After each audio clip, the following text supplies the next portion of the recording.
Want total peace and quiet? Here's how to block all incoming calls on your iPhone using focus mode. It's fast, easy, and totally customizable. Don't forget to like and follow for more iPhone tips. Open your settings app and scroll down to tap on focus. Tap the plus icon at the top right to create a new focus mode.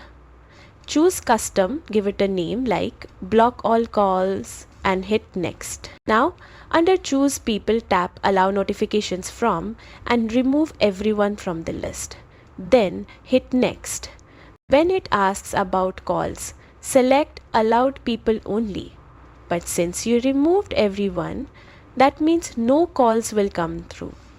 Make sure to turn off allow repeated calls at the bottom so even multiple calls won't get through. Once your focus is set up, just swipe down from the top right of your screen to access Control Center, tap focus and select your new block all calls mode. Your iPhone is now silent. No calls, no distractions. Peace and quiet mode activated. Like this tip?